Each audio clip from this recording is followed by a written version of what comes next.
There are two ways of responding to this. One is the standard secular way, secular, liberal, progressive way, which is to say, oh my God, this is traditional, oh my God, this is conservative, oh my God, this is regressive, and then to say, and then to condemn him. But remember, that's exactly what he wants to hear. So the secular, modern, progressive forces simply step into the trap that this semi-literate minister has set for them, which is basically, what is the point he wants to make? He wants to demonstrate to the world and to his electorate, I stand for traditions, I stand for values, I stand for cultural heritage of this country, and these English-speaking, deracinated people don't belong to this country. And by protesting the way in which seculars protest, they actually step into the trap that he lays for them.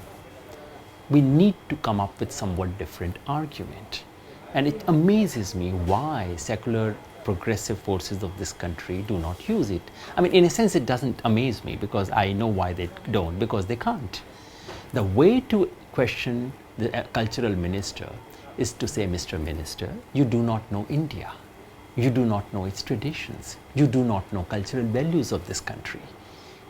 Your Hindu nationalism is actually a German import. This is what it is.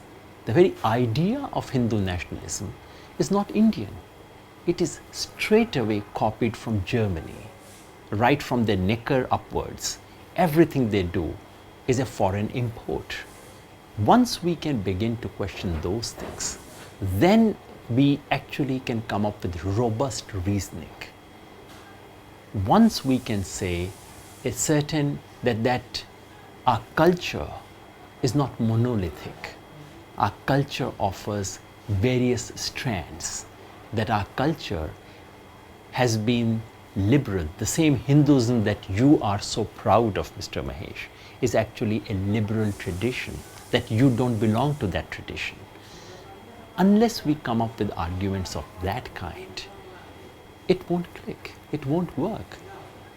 And in order to make those arguments, you cannot simply verbally make those arguments. You have to be connected to those traditions. You have to minimally speak languages of this country.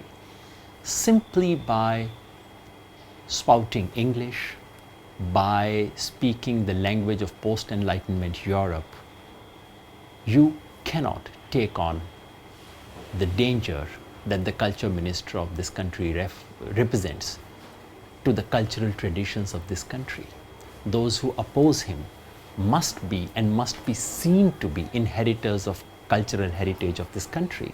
And I'm afraid, I'm saying it again, the left secular progressive forces do not look to be inheritors of cultural traditions of this country. This is where they have failed. This is where Mr. Modi has won. And the only way to respond to Mr. Modi and the ministers of the kind that he has appointed is to become legitimate inheritors of those traditions. There is something deeply wonderful about our traditions. Why don't we inherit those traditions rather than remember them only one day in a year?